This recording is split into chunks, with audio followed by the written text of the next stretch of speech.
Mientras usted duerme, la ciudad está más despierta que nunca. La mayoría de nosotros no tienen idea de lo que ocurre en las calles. Los policías sí lo saben.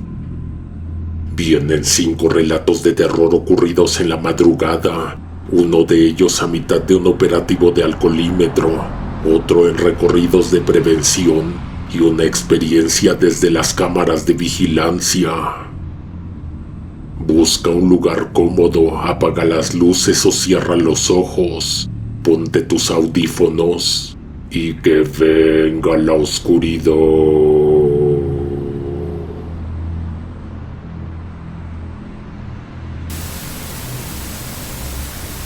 Con días de anticipación nos llegó la información de que el miércoles íbamos a tener mucho trabajo.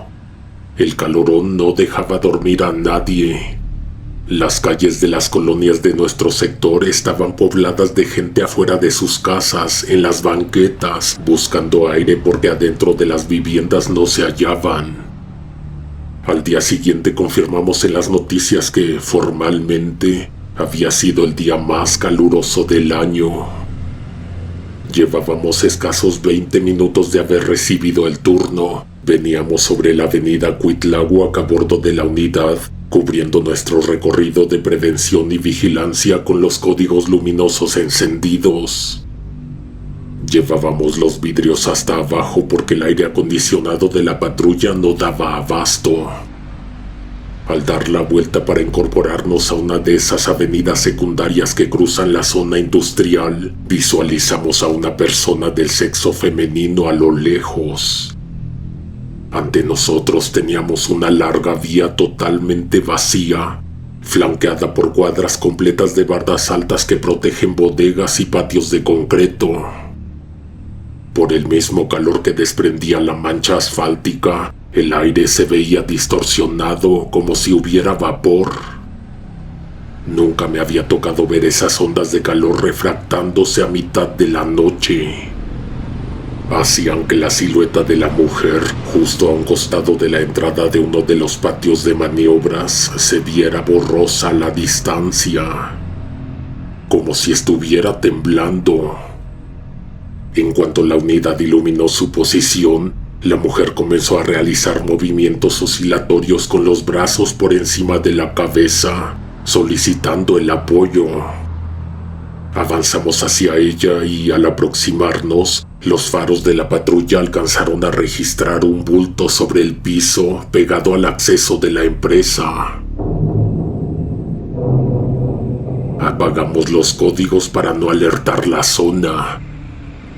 Descendimos de la unidad conforme a protocolo, sintiendo de inmediato el golpe de calor que subía del suelo. Al centrar la atención en lo que resultó ser el cuerpo de un masculino, perdimos el contacto visual con la informante. De un momento a otro ya no estaba. Pensamos que pudo tratarse de una transeúnte, pero por la misma configuración de la avenida, con esas bardas perimetrales larguísimas, sin un solo callejón ni zaguán abierto, era operativamente imposible que se hubiera retirado del lugar tan rápido sin que la viéramos correr. Mi compañero me dijo que a lo mejor era su ángel de la guarda. Yo le contesté que, de ser así, ese ángel no sabía hacer bien su trabajo. En ese momento escuchamos una risa. Venía de ras del suelo, del propio bulto.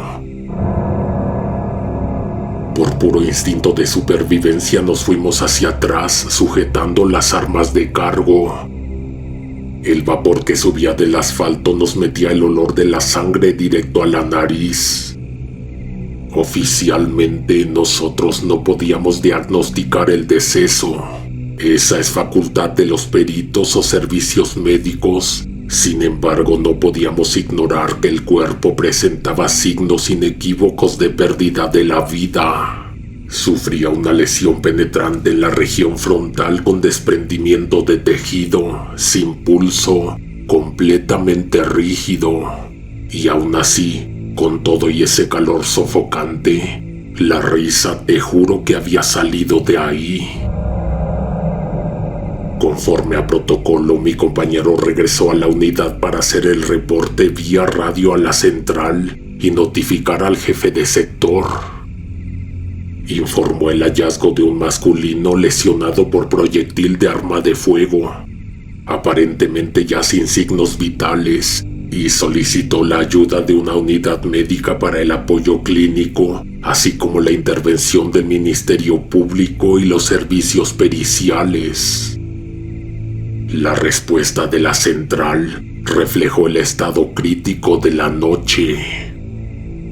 Nos indicaron que todas las ambulancias del sector estaban comprometidas en otros puntos por riñas y lesionados, que el personal de la fiscalía y los peritos presentaban un retraso considerable porque no se estaban dando abasto con los servicios de esa jornada.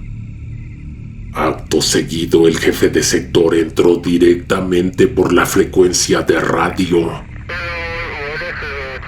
Nos dio la indicación de que, debido a la saturación de emergencias en el lado oriente del sector, la unidad no podía quedarse estática. La orden fue que yo debía permanecer en el punto pie a tierra, custodiando y preservando la escena del crimen, mientras mi compañero debía abordar la patrulla para acudir como refuerzo a un reporte de detonaciones con múltiples lesionados. Escuché la patrulla alejarse con los códigos abiertos hasta que el sonido se perdió sobre la avenida Cuitláhuac. Me quedé solo en el punto. La geografía del lugar hacía que la situación fuera extraña para mí. Allá, a lo lejos, sobre la avenida principal, el flujo de vehículos particulares era constante. Casi parecía de día, solo que sin el tráfico pesado del horario laboral.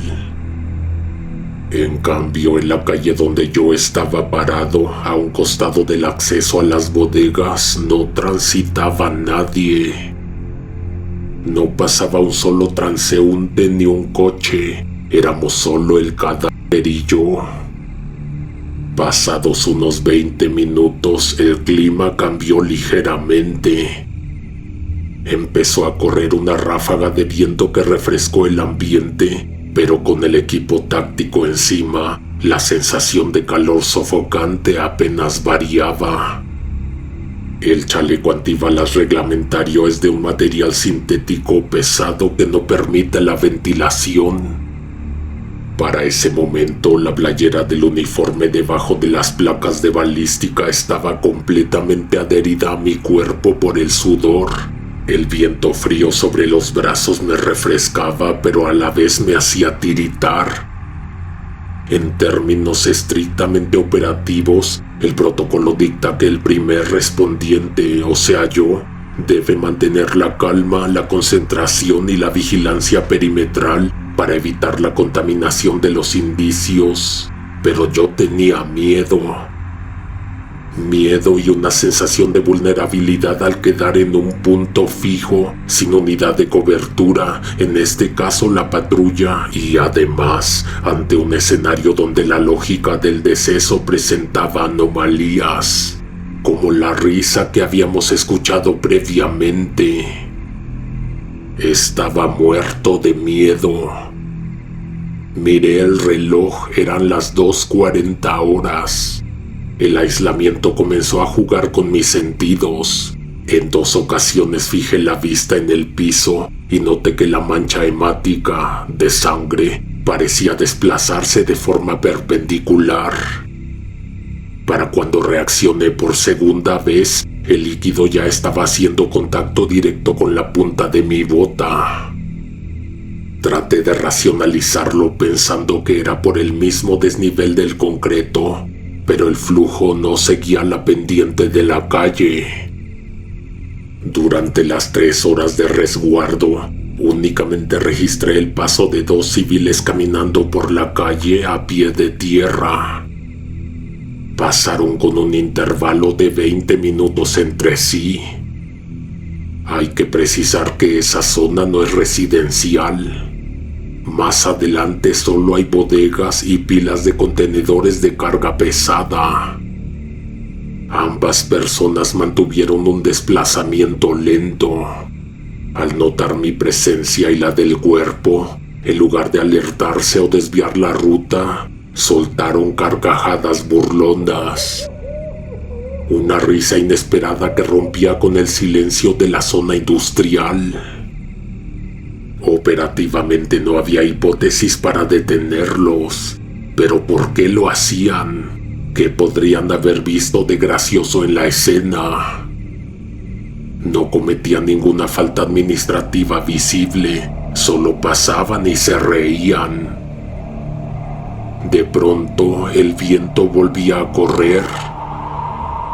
Por momentos me refrescaba el sudor del uniforme, pero dicha sensación también me generaba escalofríos. Algo que extrañamente no correspondía con los más de 30 grados que seguían sintiéndose en el ambiente. En ambas ocasiones, al voltear al extremo opuesto de la avenida para verificar su trayectoria, los dos sujetos ya habían desaparecido de mi campo visual. Te repito, no había zaguanes ni callejones donde ocultarse. El viento arrastró entonces un pliego de plástico sucio de alta densidad, del tipo que se utiliza como embalaje para proteger línea blanca o mercancía de los contenedores. Avanzaba de forma intermitente. El aire lo levantaba unos metros, caía al piso y se quedaba inmóvil, vibrando por la refracción del calor del pavimento, simulando que iba a derretirse para luego reanudar el vuelo. Pensé en utilizar ese material para cubrir el cuerpo. El cráneo presentaba una fractura expuesta y uno de los globos oculares se encontraba desprendido, apuntando directamente hacia arriba. Todo el tiempo sentí que esa mirada me seguía, pero me obligué a pensar que era mera sugestión por el cansancio. El plástico finalmente voló y aterrizó cubriendo por completo el cadáver. Para asegurar el material y evitar que el viento lo retirara, divisé la mitad de un tabique de concreto al otro lado de la calzada. Crucé deprisa, tomé el objeto y regresé de inmediato a la banqueta. Al llegar al punto, el plástico no estaba. El cuerpo tampoco. Lo único que permanecía inalterado sobre el suelo era la mancha de sangre.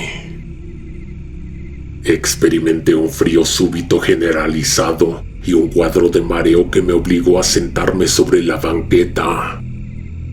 Comencé a realizar observaciones paranoicas periféricas en todas direcciones buscando un elemento de amenaza. La sensación de ser observado persistía, pero la percepción ya no provenía del nivel del suelo. Al levantar la mirada hacia el final de la avenida, a la distancia, el mismo pliego de plástico enmarcaba la silueta de una persona. Con el pulso acelerado, di 3 pasos en esa dirección. Me debatía entre el deber operativo y el instinto de supervivencia que me advertía que ir allá era recibir un susto de muerte en primera fila. No me acerqué. Mi compañero arribó a bordo de la unidad aproximadamente a las 5:30 horas. Me encontró en una posición estática sentado en la banqueta. Me formuló múltiples cuestionamientos sobre la escena, pero mi capacidad de respuesta se limitaba a repetir la misma frase. El tipo de pronto desapareció.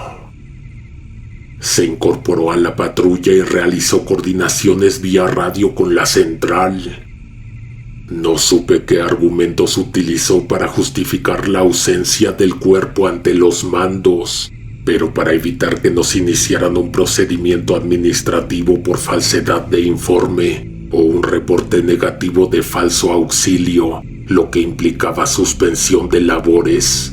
Tuvimos que aportar entre los dos 1,800 pesos para limpiar el registro de la central y que el despacho quedara archivado como una falsa alarma. Antes de abordar la unidad para reanudar el patrullaje, le tomé el brazo a mi compañero y le pedí que se sentara junto a mí en la banqueta. ¿Te acuerdas de la mujer que nos hizo señas al llegar y luego no supimos a dónde se fue? ¿Me estás diciendo que era un fantasma, que vimos un muerto?, respondió él, molesto por la situación financiera en la que nos metía el reporte. No le respondí con palabras, me limité a levantar la mano y señalarle una estructura de publicidad fija instalada en el parabús del extremo opuesto. En el cartel comercial aparecía la misma fisonomía de la mujer, vistiendo indumentaria idéntica, con los brazos levantados por encima de la cabeza, simulando una pose para promocionar una prenda de ropa. No te estoy diciendo que el fantasma fuera ella, le aclaré. Te estoy diciendo que esa cosa tomó la forma de lo primero que vio cerca para hacernos bajar de la patrulla. Durante el tiempo que compartimos la tripulación de esa unidad en los meses siguientes, mantuvimos la consigna implícita de acelerar el paso cada vez que el recorrido de vigilancia nos obligaba a transitar por ese tramo industrial. La mancha de sangre sobre el asfalto no se borraba. De alguna manera era nuestra única evidencia física de lo que pasó esa madrugada. Aproximadamente 3 meses después, cubriendo el turno matutino con un oficial distinto, pasé de nuevo por el punto. A un costado del portón principal de los patios de maniobras, una empleada de limpieza se encontraba barriendo y tallando la banqueta. Le solicité a mi compañero que detuviera la marcha de la unidad. Descendí y abordé a la civil para preguntarle de qué era esa mancha que limpiaba con tanta insistencia. La señora detuvo su labor, me miró y me contestó que no tenía la menor idea. La mujer volteó hacia arriba, asumiendo que el líquido caía de alguna estructura alta, pero en ese punto exacto no había techumbres ni follaje de árboles. No sé de qué sea, oficial, añadió la mujer. Por más que le echo cloro y tallo, la mancha siempre vuelve a brotar del suelo. En ese instante, tanto la civil como yo guardamos silencio. Desde el interior de la mancha, a ras del suelo, emergió una risa ahogada y burlona que nos llenó de escalofríos el cuerpo. Me di la vuelta, subí a la patrulla sin poder articular palabra con mi compañero de turno y nos retiramos del lugar inmediatamente.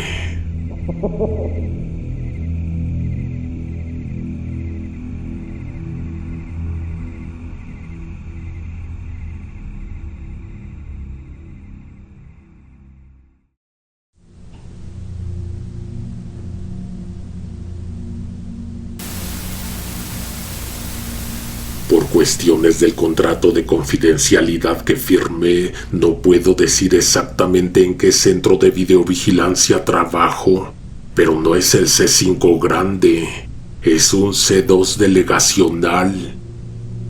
Un centro de comando y control encargado de monitoreo de una zona conflictiva de las colonias del norte de la Ciudad de México. Básicamente nuestro trabajo consiste en el patrullaje virtual. Cada monitorista tenemos asignado un cuadrante y pasamos el turno de la noche saltando de una cámara a otra. Mi trabajo es buscar delitos flagrantes, autos sospechosos o cualquier alteración al orden público para canalizar el reporte a las patrullas de campo vía radio. Es un trabajo de estar mirando con detenimiento el comportamiento de la gente desde los cielos. Estaba a mitad de la guardia nocturna revisando mis pantallas, cuando mi compañero de la consola de al lado se deslizó en su silla hacia mi lugar. Se acercó y me habló bajito, casi al oído, cuidando que el supervisor de turno no nos viera dispersos. «Oye, asómate a mi monitor central», me dijo con la voz un poco tensa. «Dime si tú también ves esto». Me incliné hacia su estación. Mi compañero no me dio más explicaciones, solo me pidió que aguardara. Parecía estar haciendo una cuenta regresiva mental. Mantenía la mirada fija en el monitor y de pronto empezó a levantar el brazo muy despacio, apuntando con el dedo directo a la pantalla. «Ahí, mira el fondo del tiro de la cámara». En el monitor se desplegaba la toma elevada de una colonia de clase media-baja. Se notaba que acababa de llover. El asfalto cuarteado estaba negro por el agua, lleno de baches que formaban charcos donde se reflejaba la luz blanca y violenta de las lámparas suburbanas que algunos vecinos instalan en sus fachadas. No había circulación de vehículos. La calle estaba completamente desierta, muerta, salvo por un sujeto que apareció caminando a lo lejos, saliendo de la penumbra de una bocacalle. Con la palanca del controlador, mi compañero movió la vista de la cámara con suavidad, haciendo un paneo contiguo para seguir la trayectoria del tipo.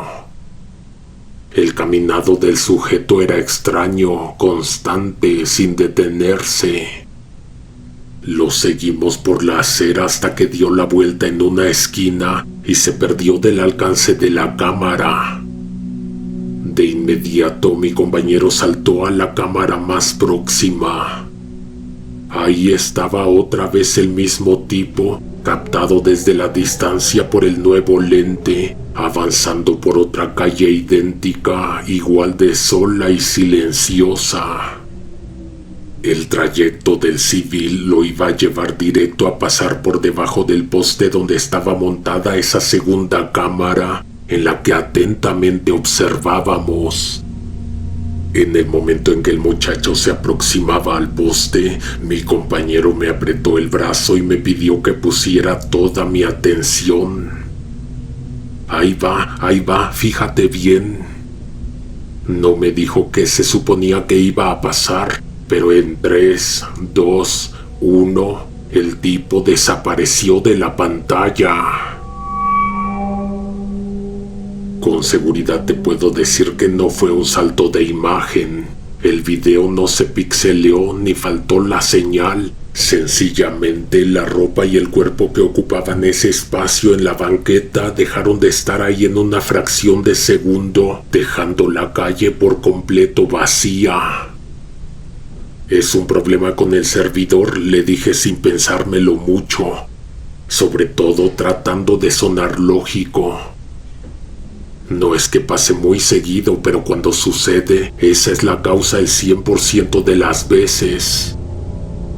Un desfase en la tasa de refresco o un retraso en el almacenamiento». Mi compañero se me quedó viendo como si lo hubiera insultado. Claro que pensé en el servidor. Sacó su teléfono personal, buscó un contacto y marcó.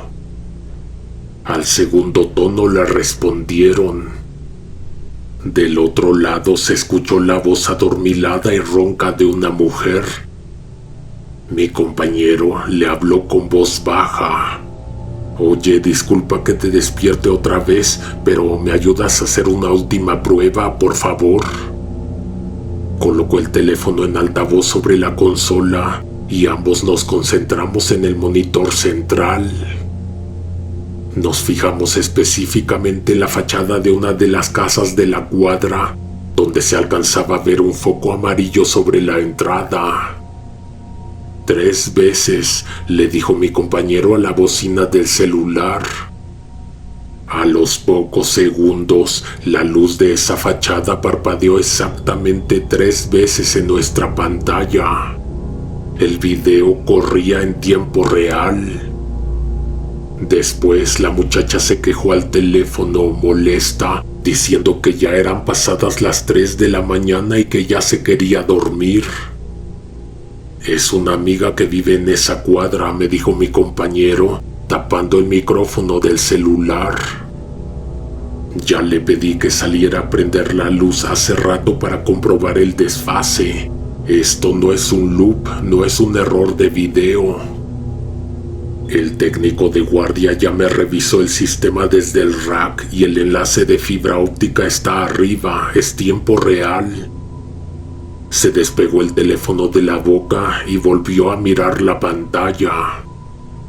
Empezó de nuevo su cuenta regresiva mental. En 3, 2, 1 apareció el sujeto.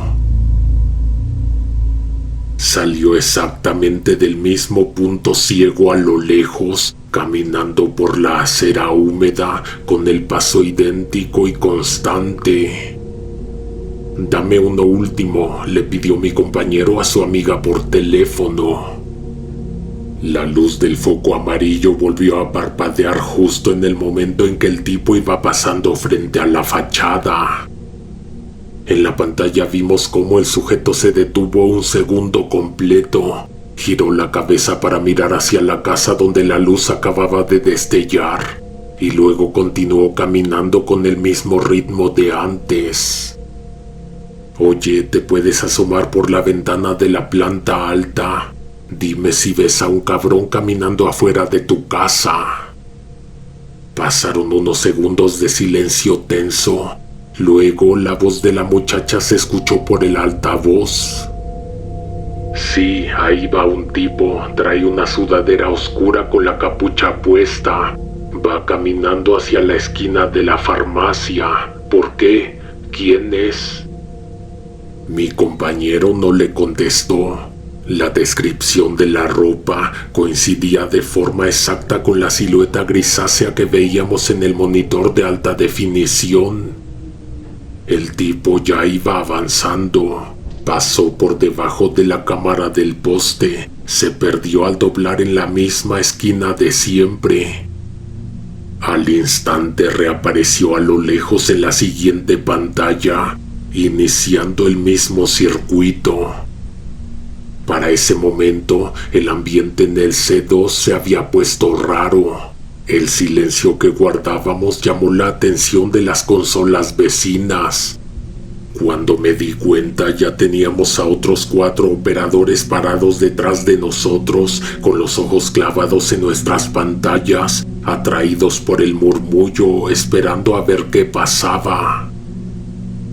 Nadie decía nada, solo se escuchaba el zumbido del aire acondicionado y las respiraciones de todos ellos.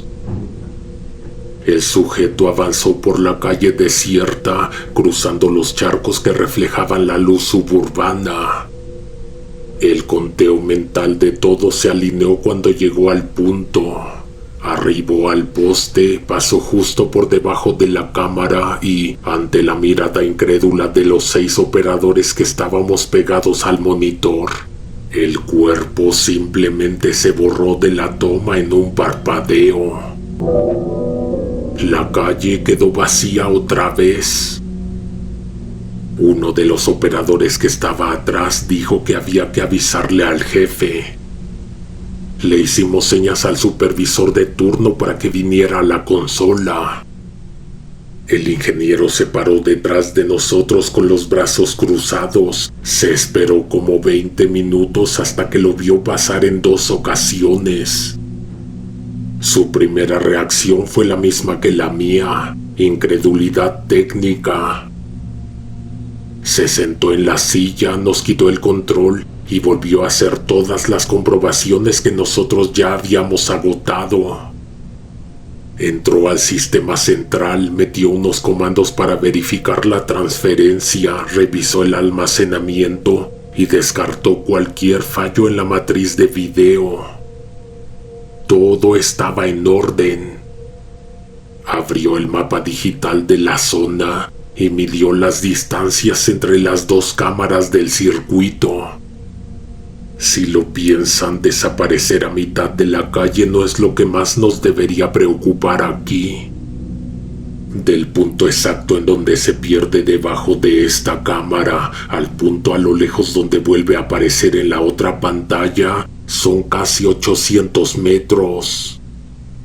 A pie, a un paso rápido, te toma mínimo unos 7 u 8 minutos recorrer esa distancia. Este cabrón lo estaba haciendo en un segundo. El jefe se quedó pensando un momento.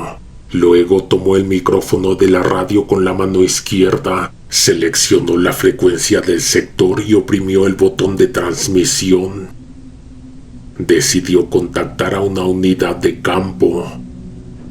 Central a unidad MX cuadrante centro, verifique masculino en actitud sospechosa sobre la calle de Roldán. Le dictó la intersección exacta donde calculó que el sujeto tendría que pasar si el patrón se repetía. La patrulla reportó enterada y avanzó. En el monitor vimos los estrobos apagados de la unidad cuando se estacionó discretamente en la esquina indicada, quedándose a la expectativa, esperando en la oscuridad. Por el auricular, el supervisor le prometió al policía de campo que el objetivo venía caminando a unas cuadras de su posición, que manteniera la vigilancia porque pronto harían contacto visual. Todos en la sala dejamos de respirar. 14 operadores estábamos amontonados alrededor de esa consola, con los ojos fijos en el monitor central. «Ahí viene», susurró mi compañero. El conteo mental de la sala se activó en automático. En 3, 2, 1, el tipo apareció caminando a un lado de la patrulla.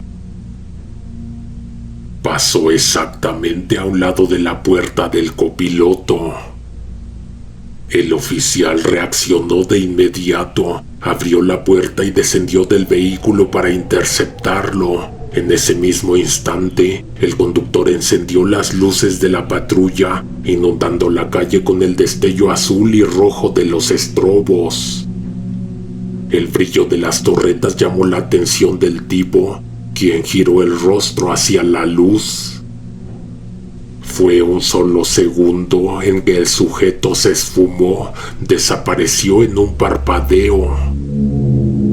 En la pantalla vimos cómo el oficial que acababa de bajar se quedó congelado a mitad de la vía.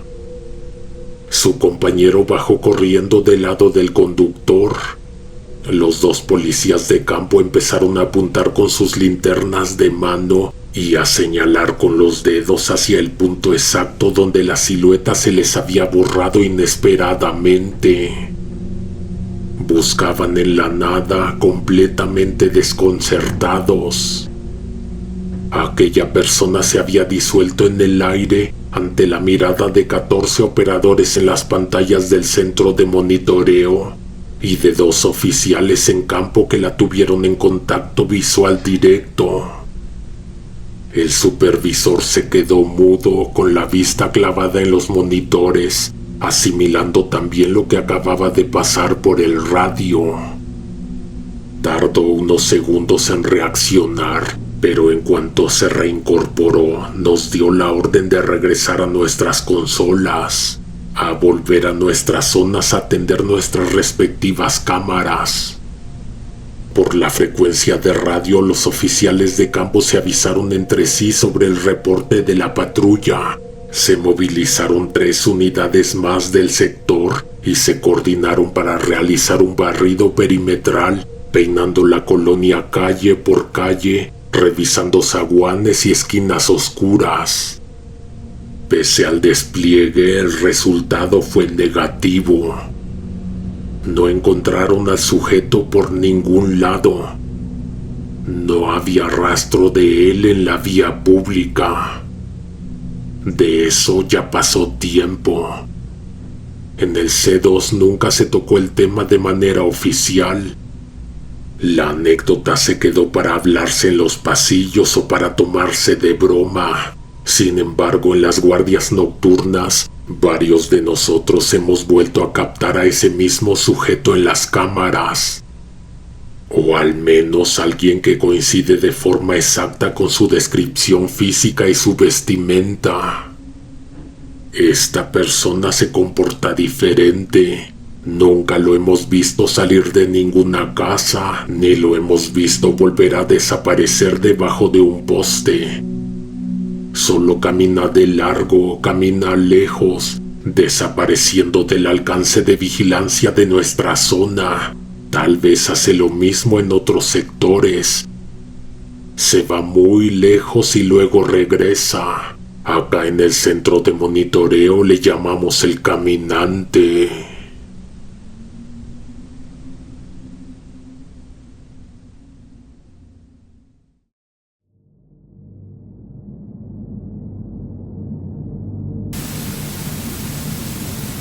Esta historia no me pasó a mí, sino a mi abuelo. Él fue policía de la Ciudad de México a principios de los 80, cuando todavía existía la Dirección General de Seguridad Pública. Siempre contaba que en el 81 la ciudad era mucho más salvaje. Una noche, su sector llevaba casi 14 horas metido en la delegación entregando a unos detenidos. En esos años el papeleo era a máquina y tardadísimo. No habían probado bocado en todo el turno, estaban de malas y con los nervios de punta por el cansancio.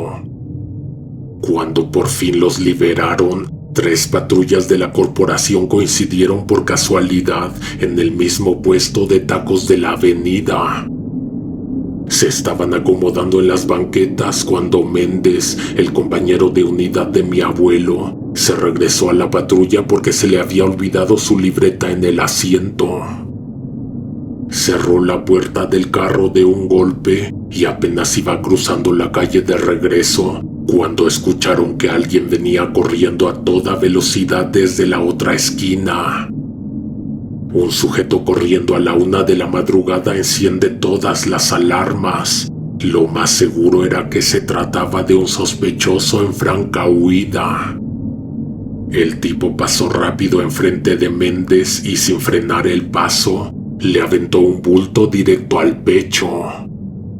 Méndez, por puro reflejo, estiró los brazos y lo cachó en el aire.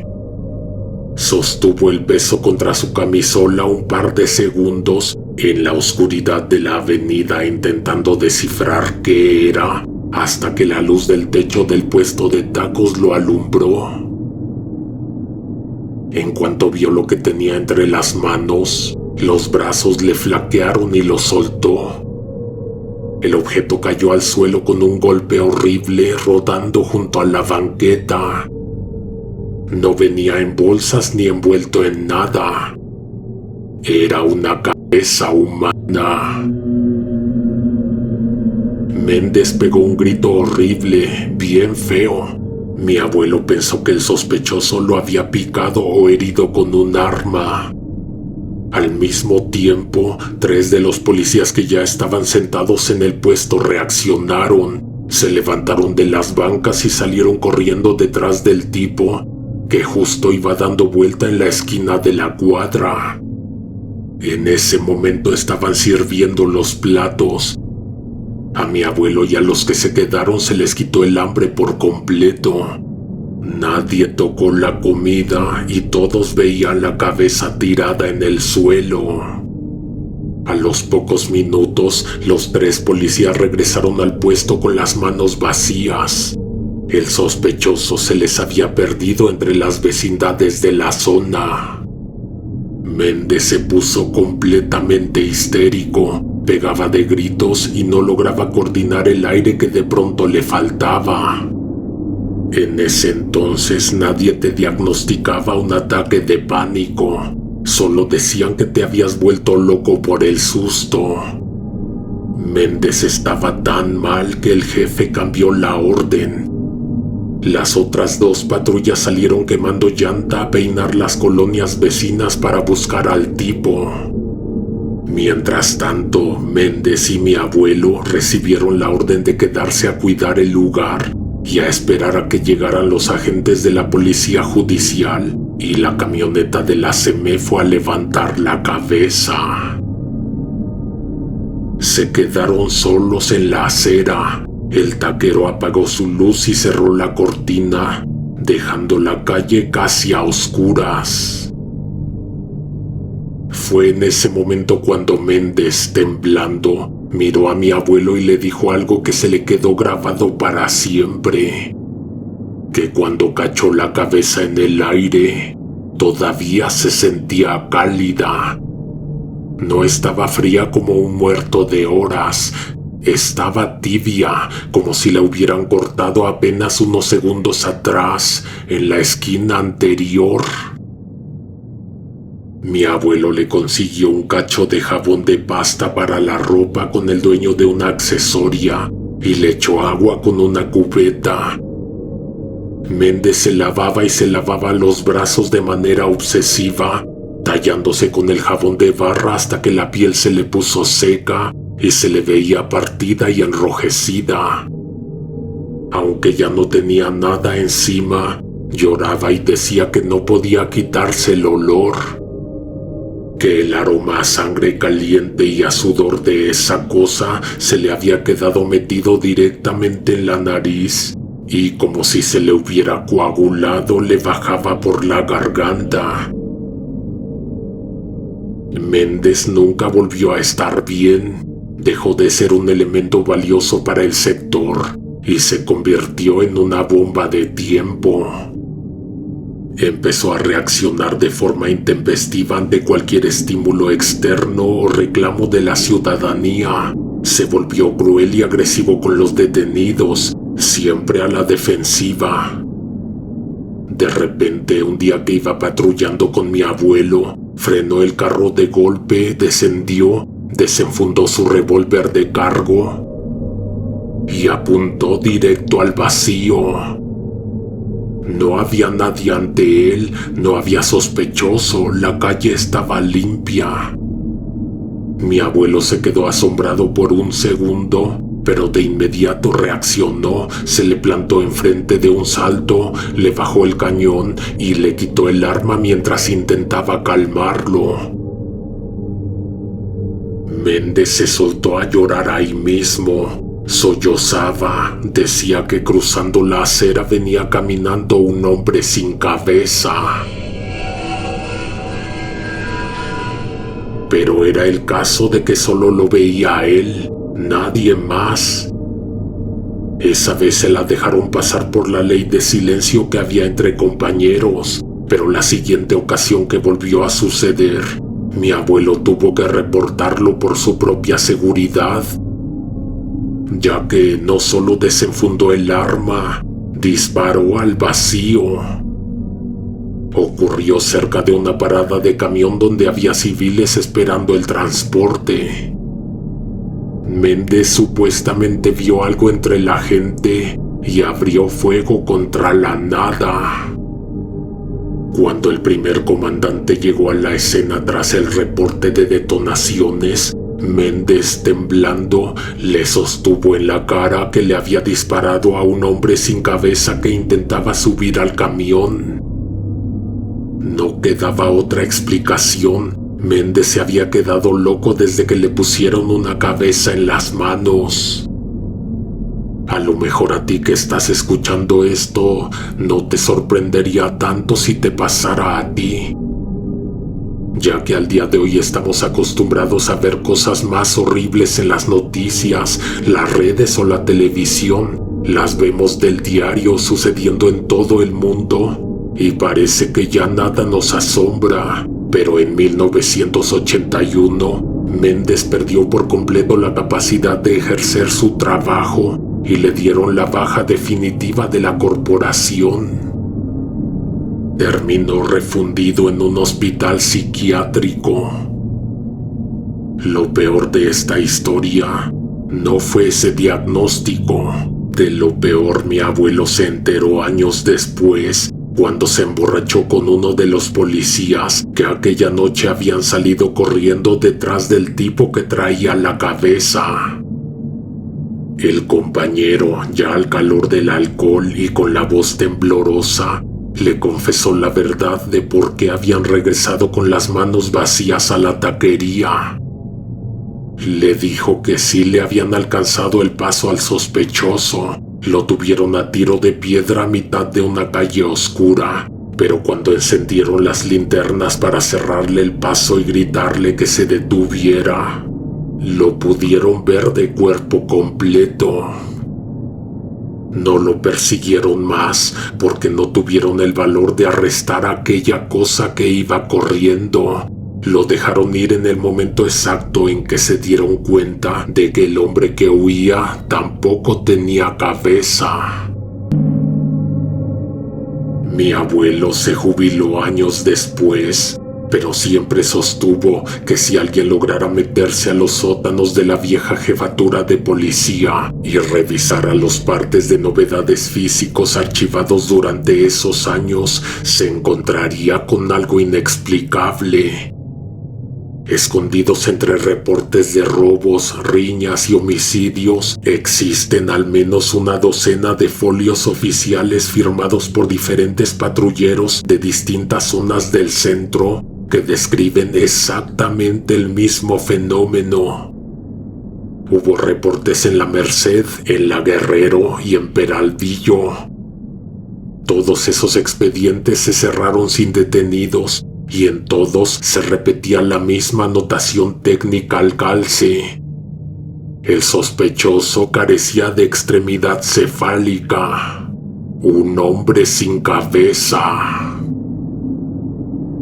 Esos reportes se mantuvieron constantes durante más de una década, apareciendo de forma intermitente en las bitácoras de la madrugada, hasta que de pronto se detuvieron por completo en el 94. Nadie sabe por qué en ese año dejaron de reportarlo. Al final, el tiempo convirtió el asunto en lo que es al día de hoy. Una de las tantas leyendas urbanas que la gente de la Ciudad de México cuenta por puro entretenimiento, sin saber que los primeros en registrarla, con miedo, bajo juramento y por escrito, fueron los propios policías.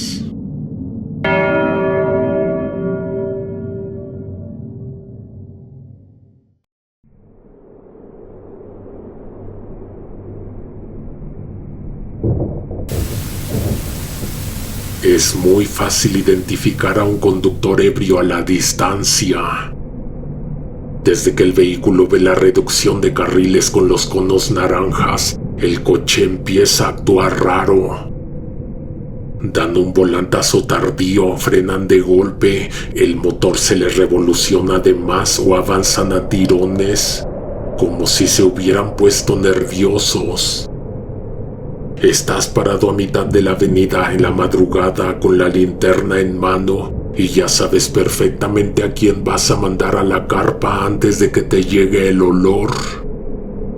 Esa noche, pasadas las 2 de la mañana, un Tsuru blanco entró al filtro y nos congeló a todos. El carro avanzaba a vuelta de rueda, pero de una manera extraña, errática, subiéndose por momentos a la banqueta y volviendo a bajar golpeando el asfalto. El motor rugió horrible 2 veces, como si estuvieran pisando el acelerador a fondo sin meter velocidad, y luego avanzó por inercia, arrastrando 2 conos debajo de la fascia.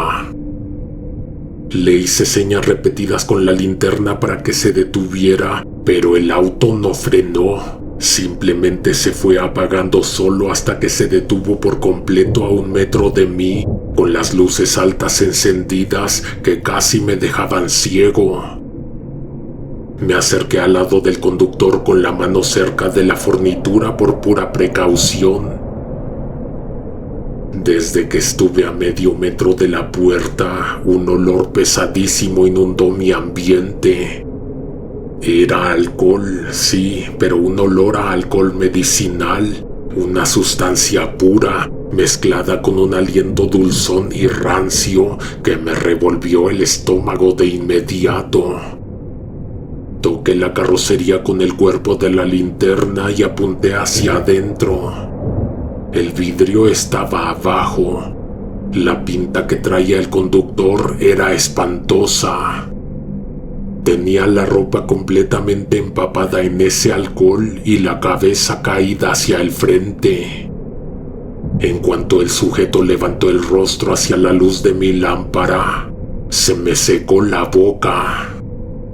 El tipo tenía un machetazo brutal que le cruzaba la cara desde la frente hasta la mandíbula. El corte era tan profundo que media mejilla y parte del labio le colgaban sueltos, exponiendo los dientes y el hueso. Apenas si podía articular palabras. El trozo de rostro desprendido se movía de forma grotesca cuando intentó hablar, emitiendo un sonido húmedo y terrorífico. «¡Ayuda!», alcanzó a susurrar con una voz de garganta seca. «¡Ayuda, por favor!». Me fui de espaldas del impacto y pegué un grito. Mis compañeros de la carpa y el médico legista corrieron de inmediato al ver mi reacción.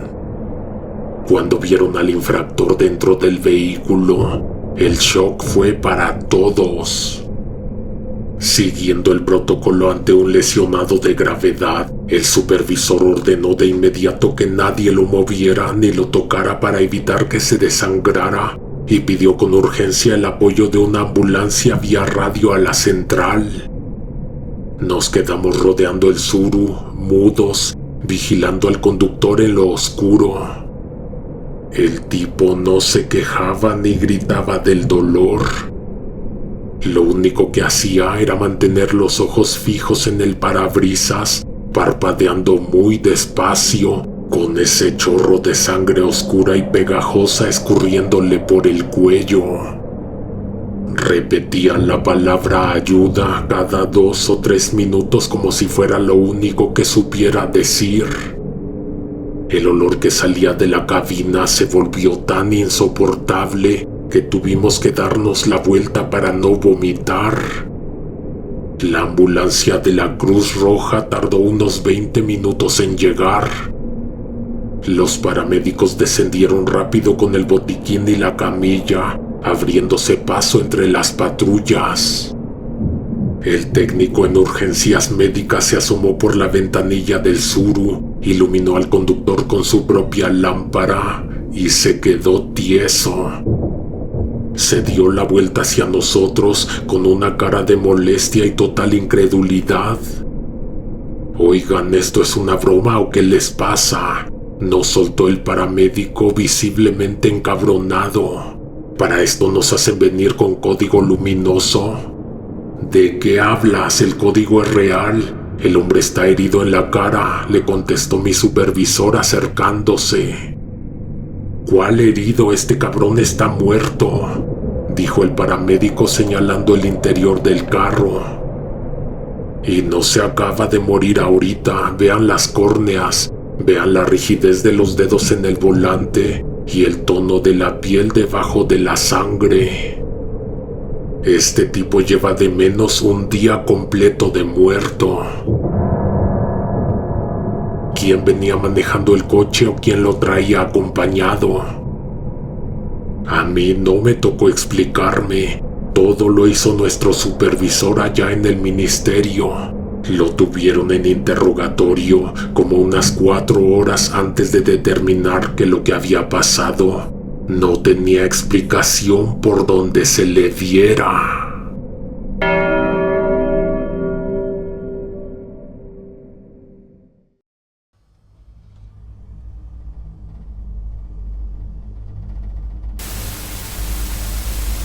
Venía de noche por la carretera, iba despacio, estaba harto de manejar. Tenía el estómago hecho un nudo por unos temas que tuve antes de salir, además de que traía el carro recién salido del lote, todavía sin placas, solo con el permiso temporal pegado en el parabrisas.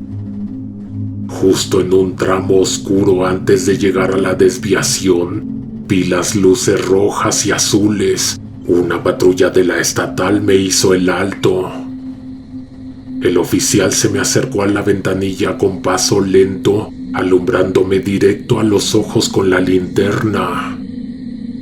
De inmediato me soltó el discurso clásico de los corruptos, que el vehículo coincidía con las características de uno que tenía reporte de robo reciente y que iba a tener que realizar una inspección de rutina. Yo me puse nervioso, intenté negarme, me empezó a temblar la voz y eso era exactamente lo que el tipo estaba buscando. Sabía perfectamente cómo romper a la gente, cómo meterles miedo para empezar la extorsión. Durante la supuesta revisión en la cajuela, el policía sacó un paquete envuelto en cinta negra que claramente él ya traía escondido en la manga.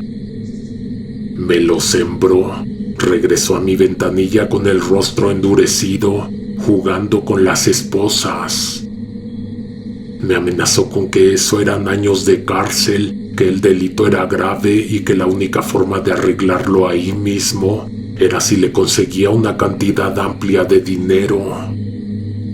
Me exigió una cifra altísima y me ordenó que me pusiera a hablarle a familiares para juntarla.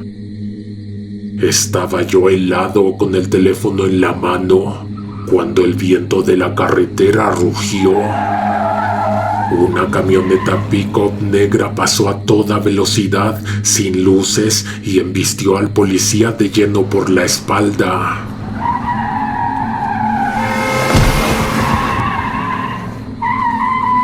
El impacto fue brutal, sonó como un costal de piedras azotando contra el metal. El golpe lo aventó por los aires y el cuerpo del oficial salió proyectado, estrellándose con una fuerza espantosa contra el costado de mi propio coche, antes de caer sobre el asfalto. La camioneta frenó metros adelante, rechinando las llantas. Dio la vuelta en U y se emparejó conmigo. El conductor, un tipo de mi edad con la mirada completamente vacía, bajó el vidrio y me miró fijamente. Este infeliz me hizo lo mismo hace años. El tipo lo dijo con una voz templada, sin un gramo de arrepentimiento ni miedo. En este mismo maldito lugar me robó todo lo que tenía y me dejó en la quiebra. Sabía que tarde o temprano me lo iba a encontrar en flagrancia. Ya cobré lo mío, vete. El tipo aceleró a fondo y se perdió en la negrura de la carretera. Me quedé completamente solo en medio de la nada. El cuerpo del policía estaba allá atrás, tirado como un trapo viejo en el acotamiento. Por la forma en que voló, era obvio que había perdido la vida casi al instante. Mi carro tenía una abolladura enorme en la puerta del copiloto, justo donde el impacto del cuerpo hundió la lámina. Subí al carro como pude, me encerré y arranqué. Iba manejando a 1000 por hora, temblando, con el corazón queriéndome salir del pecho. Por un lado sentía un alivio enorme de no haber perdido mi dinero ni haber terminado en la cárcel por una trampa, pero por el otro, la vergüenza, el miedo, el arrepentimiento, la duda, como quieras llamarle, eso me estaba carcomiendo. El golpe en la carrocería era enorme. Si me paraba otra patrulla más adelante, esa abolladura me iba a delatar como el principal sospechoso de haber atropellado y darme a la fuga. Cuestión de minutos para que alguien encontrara el cuerpo horriblemente acomodado a media carretera. Iba tan concentrado en el camino, sudando frío y con los ojos clavados en el asfalto, que tardé en reaccionar cuando sentí una presión fría y húmeda sobre mi antebrazo derecho. Algo me estaba tocando. Giré la cabeza despacio hacia el asiento del copiloto. Saliendo desde la oscuridad de la parte trasera del carro, colándose por el espacio entre los dos asientos, había una mano. Un brazo completo, grisáceo, con la manga de la camisola oficial rota y llena de sangre. El brazo del policía me estaba sujetando la muñeca con mucha fuerza. Me lo quité del brazo de un tirón, pero la sensación pegajosa del tacto no me la pude sacudir. Esos restos se quedaron ahí tirados en el piso de la parte trasera debajo del asiento. No se movían para nada, a pesar de que a mí me había parecido que me apretaban con fuerza. Iba tan alterado que a lo lejos me pareció ver las luces de otra patrulla. Me paniqué por completo, metí la velocidad, aceleré a fondo y no paré hasta que llegué a casa. El problema era qué iba a hacer con el brazo. No podía dejarlo en el carro. Lo saqué con cuidado, cubriéndolo con un suéter viejo en lo que entraba rápido a la casa por una bolsa de plástico para guardarlo bien y que nadie lo viera.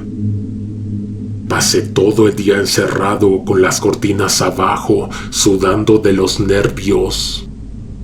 Esperé a que se hiciera bien de noche, cuando las casas vecinas ya estuvieran completamente en silencio, para salir al patio trasero con una pala.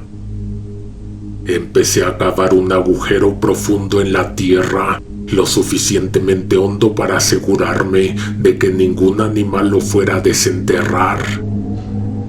Cuando terminé el pozo, tomé la bolsa. Te juro que sentí que en el momento exacto en que lo iba a lanzar, los dedos se cerraron y se agarraron con fuerza de mi manga. Me entró un escalofrío horrible que me sacudió todo el cuerpo, pero del mismo susto aventé el brazo hasta el fondo.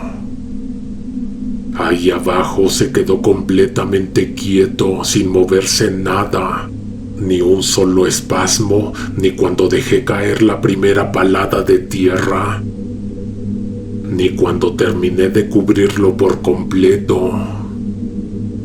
Estuve días enteros pensando en el brazo, semanas completas sin sacar el coche de la cochera, hasta que pudiera juntar para arreglar el golpe de la puerta.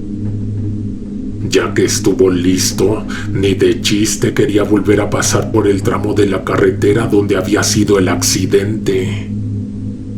Me la vivía con el estómago hecho un nudo, pensando que en cualquier momento la judicial iba a investigar, a revisar cámaras de los alrededores, a rastrear los permisos provisionales y terminarían dando conmigo.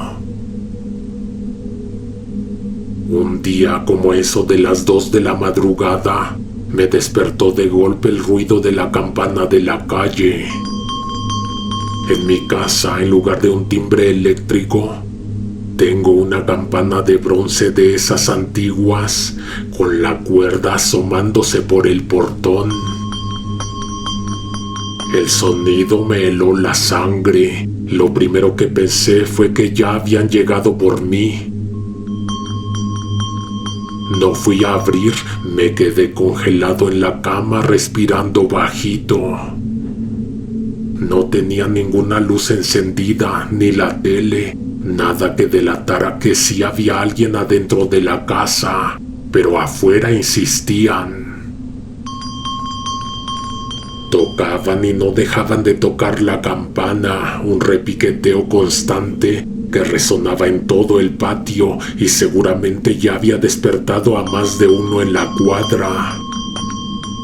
Después de varios minutos de tortura, el ruido era tanto que no tuve más remedio que levantarme a rastras e irme a asomar por la rendija de la ventana. Con el corazón subiéndome en el pecho, miré hacia la calle. No había nadie afuera de la casa. La banqueta estaba completamente desierta en la oscuridad de la madrugada. Pero no por eso la campana había dejado de sonar. El badajo seguía azotándose, golpeando el bronce con fuerza. La cuerda que activaba la campana era larga, iba sujeta desde el interior de la casa, pasaba por el marco del patio y terminaba amarrada cerca de las puertas de afuera para que los visitantes la pudieran tocar. Esta vez, la cuerda ya no estaba en su sitio, no colgaba por la puerta de entrada. Alguien o algo la había jalado hacia una dirección completamente distinta. El cordel atravesaba el patio de lado a lado. Estaba tenso y bajaba directo hacia la tierra negra, justo en el punto exacto donde semanas atrás yo había cavado el hoyo para enterrar el brazo. La cuerda se hundía en el suelo, perdiéndose bajo la superficie. No había ninguna explicación racional para lo que mis ojos estaban viendo, pero la cuerda se tensaba y se aflojaba desde abajo de la tierra. La mano del policía estaba tocando la campana a esas horas de la madrugada, llamando desde su tumba. Al principio me quería volver loco del asunto, pero el ser humano se termina acostumbrando a todo. A final de cuentas es solo una mano, un brazo. Ahora cuando el repiqueteo de la campana me despierta a mitad de la noche, ya ni siquiera me asusto, solo me fastidia. Me levanto de malas, salgo al patio en calzones y me paro frente al pedazo de tierra removida. Le hablo un rato y se calma. A veces me pongo a insultarla con todo el coraje que traigo guardado, a decirle que me deje dormir. Otras veces simplemente me siento en una silla de plástico y le cuento cosas de mi día como si fuera un amigo o mi terapeuta. En cuanto me escucha hablar, la cuerda deja de tensarse y la campana se queda tranquila. He intentado sacar el teléfono para grabar el momento en que la cuerda se hunde en la tierra y se mueve sola, pero es como si esa cosa lo supiera. En cuanto se desbloquea la pantalla o pongo la cámara, deja de hacerlo por completo. Tiene sus mañas.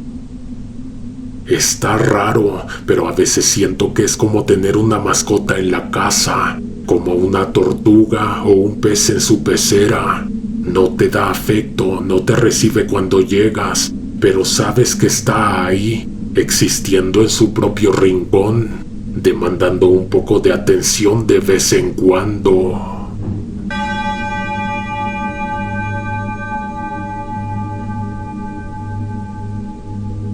Si has llegado hasta aquí, te agradezco de corazón el haber completado el turno y escuchar estas crónicas hasta el final. ¿Cuál de estos 5 relatos les heló más la sangre? Los leo abajo en la caja de comentarios y los invito a interactuar en todas nuestras redes sociales. Compartan el video si les gustó y suscríbanse porque de lo contrario, nunca nos volveremos a ver. Por hoy nos retiramos, pero antes de irnos recuerden que la frase del día es: uy, joven, no le va a alcanzar. Hasta la próxima. Alguien te observa en la oscuridad.